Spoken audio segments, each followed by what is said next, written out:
Good afternoon, Your Honor. Constable based on behalf of Mr. McFall, who is present to my right.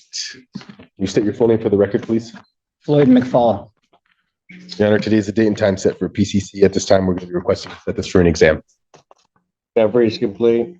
To my knowledge, yes. People have their witnesses available on the 9th. Yes, Your Honor.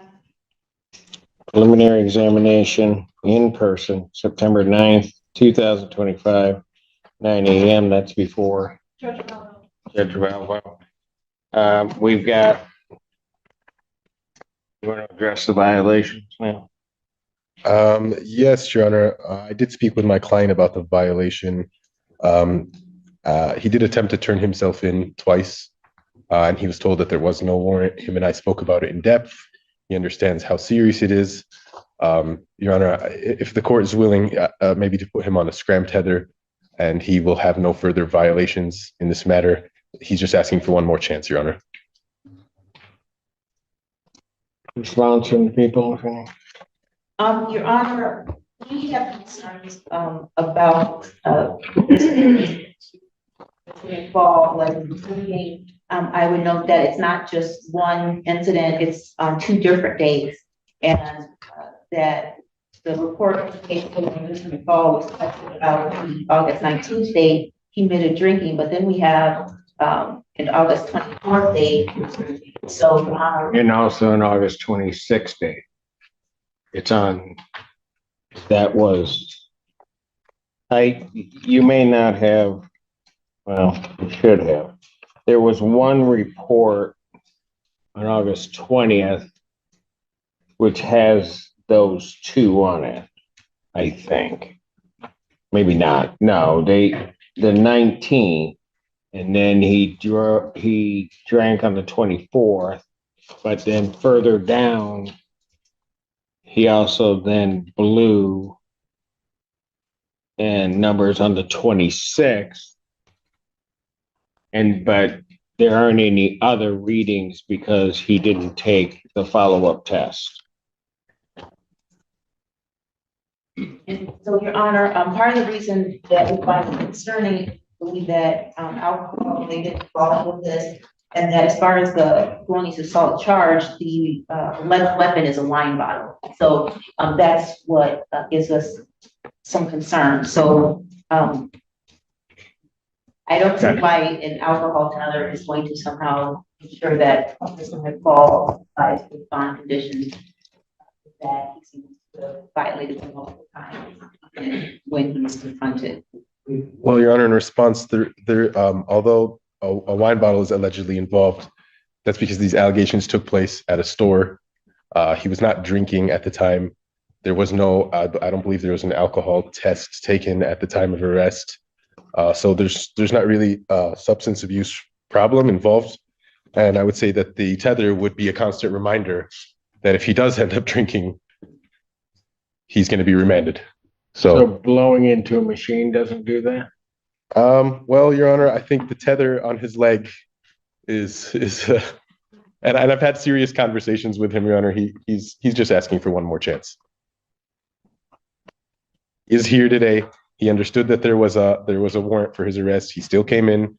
He did try to turn himself in a couple days ago when I originally told him that there was no bond warrant. He does want to move forward, Your Honor. He's just asking for another chance. 3 occasions. Is he in any treatment or anything at this point? No. Just at my church, I don't have proof for it though, and I did sign up for AA. I took like a hour-long test on it. I just got to get into. Okay. Well, it looks like he is working on that, Your Honor. He's signed up. Working on it. Yes, he's signed up for treatment. Between drinks. Bond revoked. Defendants remanded.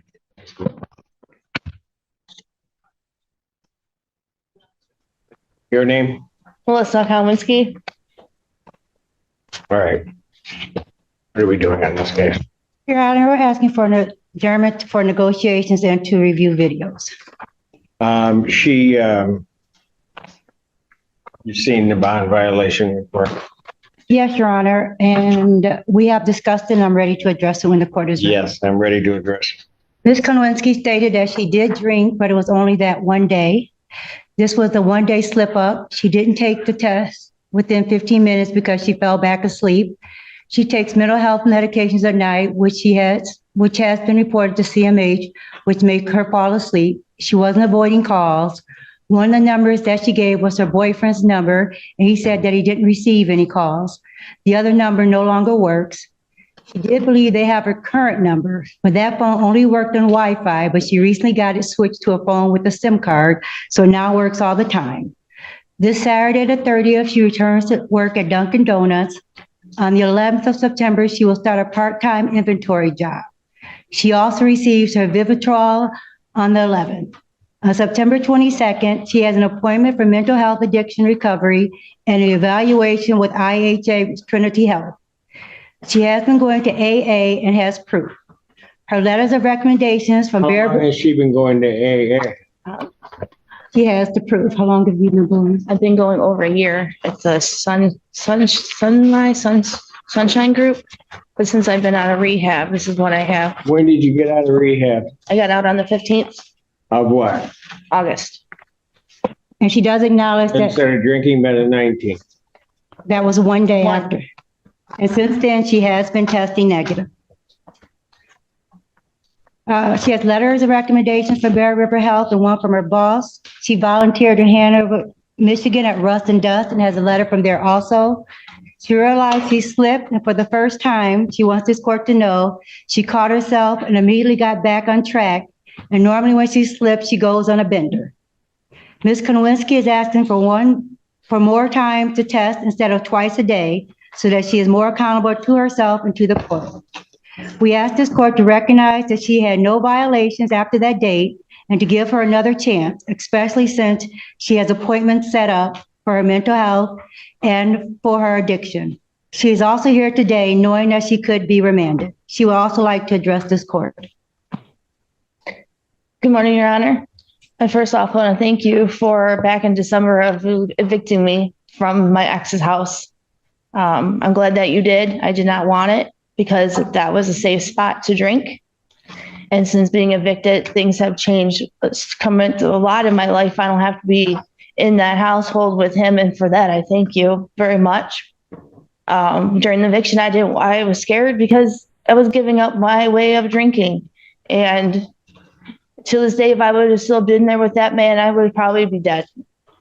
So I thank you for giving me the eviction. And I do acknowledge and admit my part in this addiction and what I did. I'm not saying it was right, but I want to be fully honest with my recovery completely with sobriety because I don't have any more to give. Response from the people. This is an overview I heard with 2 priors, both in 2021. This was a hit and run crash where the defendant was then located driving a vehicle with heavy front-end damage. She was so intoxicated they couldn't even do the field sobriety test. Eventually, her blood test showed she was a 0.280. I have no faith that she can be safe in the community right now. I'm extremely concerned that even with this gram Heather, given the levels that we see in the sober link testing, and I also know from the court, I'm sure the court's already seen it, it's towards the end of her testing window. So that leads me to have suspicion about what was it earlier in the day. I'm extremely concerned for public safety. Should she be released at all, I would ask that her bond be revoked and she be remanded. If the court is inclined to release her, I would absolutely request a scram tether. I don't think sober link is going to be sufficient to ensure public safety. And Your Honor, I think she would be okay with that if she did ask for more times to test so that she could be more accountable to herself and to this court. And Your Honor, I have to go back to that. I don't think more times test is going to be an adequate solution here with somebody that's at a 0.28 crashes, runs from the scene and has 2 priors. Let me clarify. I was saying that she would be okay with the scram tether.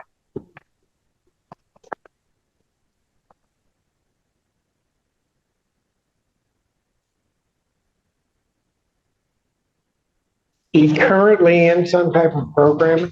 She starts her program on 22nd. the 22nd. IOP intensive outpatient. IOP intensive outpatient, When? September 22nd. She starts testing. Do I have that? Is it somewhere in writing?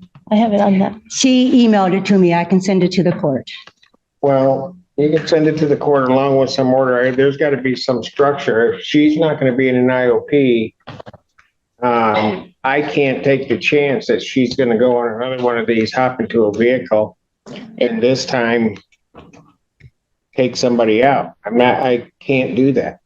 Well, Your Honor, she has been negative, and that was just the one day slip up. Yeah, but that's all it's going to take. I She's understand. got, this is her third. I don't have a vehicle, She is, don't have a car. And I'm going to church and I'm doing AA and I volunteered. And I know what it looks like, but I wish people could see why I drink.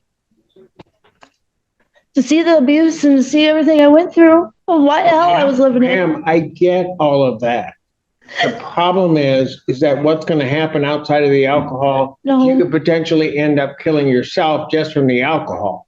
But then all it takes is one of these slip ups and somebody else goes, somebody who had nothing to do with any of that abuse, had nothing to do with anything. They're all of a sudden wrapped into your world and your tragedy that you've been suffering. I get it. I understand that, but I haven't drove in over a year, 2 years. I'm willing to go with alcohol tether, and I'm fine with that, Your Honor. And Your Honor, she now keeps in contact with me as a support system. She calls me weekly and we talk. And I have like letters. We've got to put together something. I'll consider it next week in terms of programming or something like that she's involved in. Okay. But I do have IOP set up. I do have it set up with Medicaid rides and everything. I've been really working hard since I've been out to get back on my feet. Going to happen again. Defendant's bond is revoked during the probable cause conference, September 4th, 2025, 9 a.m. Yeah. Okay, September 4th, Your Honor? Yes. Thank you, Your Honor. Your Honor, today is the date and time set for probable cause conference. At this time, we're going to be asking for an adjournment to continue negotiations, as well as give my client some time to hopefully pay off some of the restitution in exchange for a better offer. Before I set the date on an adjournment, she has a no bond warrant. Yes, Your Honor.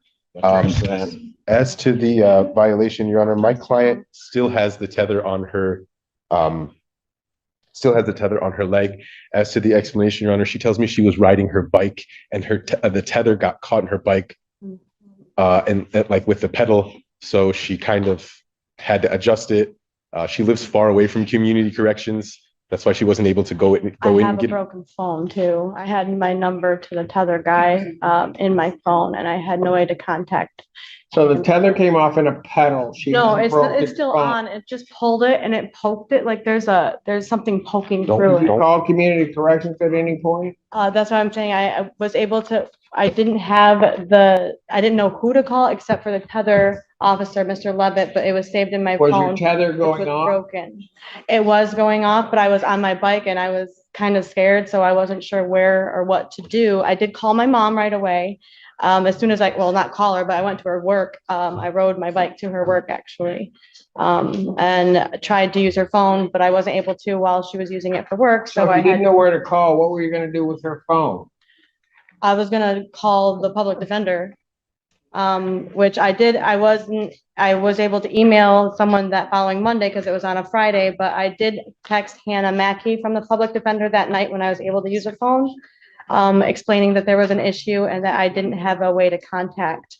And then when I did finally get a hold of him, and left a message out until tomorrow, I think, but I was waiting for someone to contact. Did you go to the community corrections? I called them. I did when I finally was able to figure out who to call when I got the email. When did you call them? I called, How many days after this alarm went well, off? it happened on Friday, and then I got the number to call the community corrections that following Monday. I called and left a message for Mr. Levitt. I think I left the message actually today. Your Honor, I just want to say that this is a tether was put on because I believe for a previous failure to appear, and she is here today, Your Honor. So it shows that she does want to comply with the court order. She does want to be here. She does want to handle her case. But she Contact- doesn't want to comply. Have you been to community corrections at all? No, I live in Jackson. I was lucky to get here today. I wasn't even sure what was going on. I don't have a vehicle, or a phone at the moment, so I was requesting things through email as well, or trying to. I'm still charging it as well, like, I'm not trying not to. She's not go trying through to, with this. she's not trying to abscond, Your Honor. She's not trying to disobey the court orders. It was just, it seems it was just an accident. And just due to her lack of efficient communication method, I think that's really where the problem lies. I have an old tablet from 2015, I think, with Wi-Fi for communication right now. And when I reached out to her and let her know that she would be required in person because she initially tried to attend via Zoom and put in a request via Zoom, she did her utmost to make it here, and she's here, Your Honor. So Yes, but I don't Don't have a right. understand why she didn't. she hasn't even secured a ride back yet today. So Yeah. her But transportation. why she didn't keep in contact more with community corrections? I think it's due to I mean, her this lack thing of. went off almost 10 days ago. Well, I was And we waiting, don't, I'm sorry. go ahead. Apologize. I was waiting for someone to get back a hold of me through my mother's phone or through email because I wasn't sure, and I was still charging it, so I honestly just assumed everything was okay. I know that sounds stupid when I say that out loud, but I didn't know what else to do as far as contact.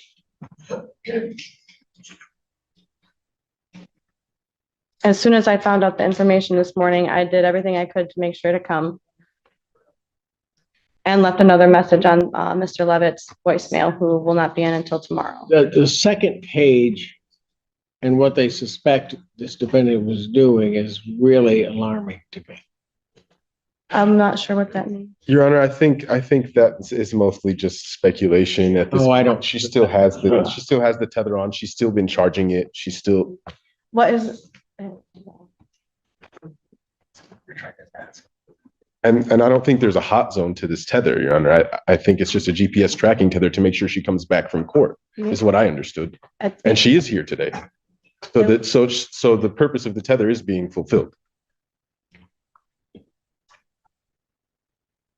Any response from the people? Your Honor, when the court released this defendant in April of this year, the court gave her a chance. I had expressed concerns because she had 2 warrants out of Kent County, one for child support, one for an OWI 3rd, if I recall correctly. And I was worried about seeing her again. The court gave her this tether as to track her location.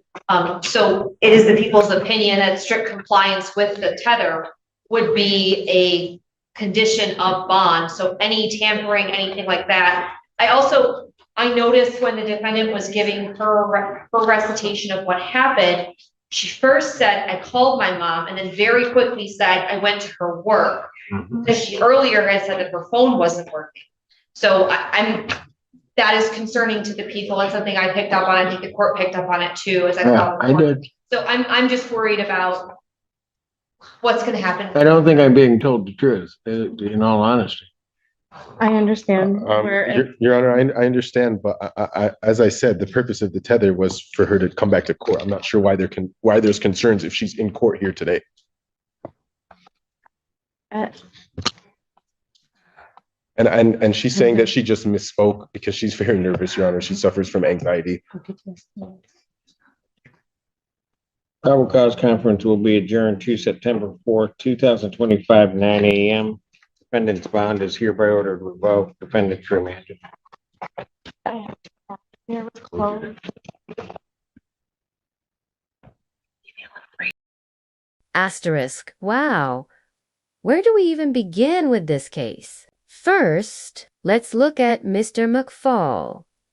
The court transcript reveals a concerning pattern of alcohol violations spanning multiple dates: August 19th, 24th, and 26th, despite his efforts to turn himself in and comply with court mandates. The prosecution rightly notes the seriousness here, especially given the involvement of a weapon, even if it's just a wine bottle in the alleged assault. From a legal perspective, this isn't just about substance abuse, it's about risk assessment, public safety, and trust in court-ordered monitoring systems like SCRAM tethers. The defense argues that the tether acts as a constant reminder and deterrent, but the court has to weigh whether repeated violations show enough risk to warrant remanding the defendant rather than granting leniency. The judge's decision to revoke bond is a strong signal that repeated breaches of conditions,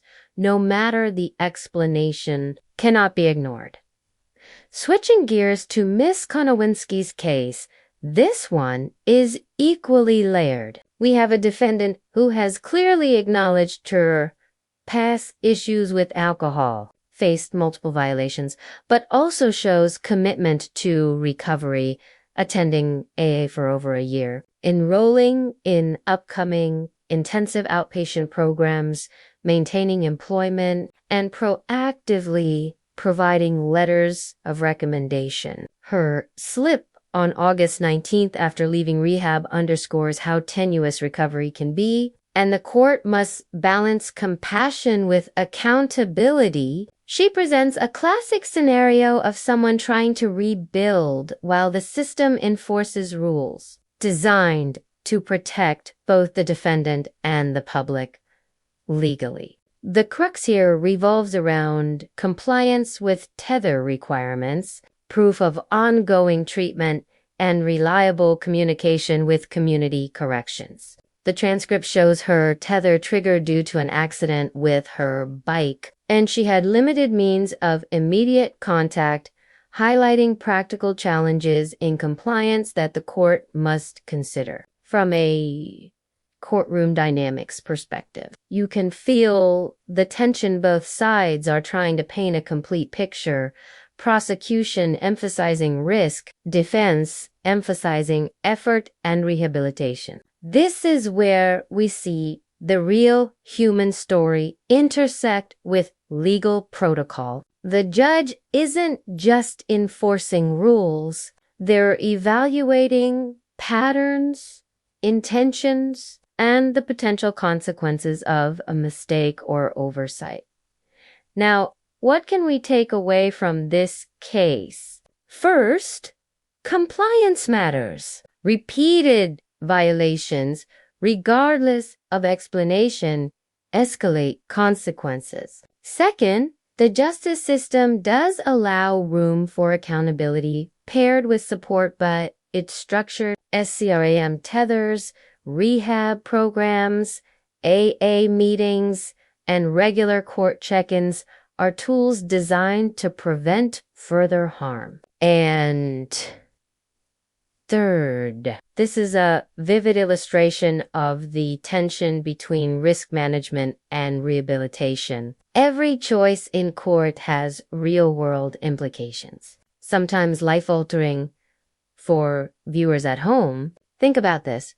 Would you have acted differently if you were in the defendant's shoes? How should courts weigh past behavior against current efforts to improve? These are tough questions, but they are precisely why cases like these are so compelling.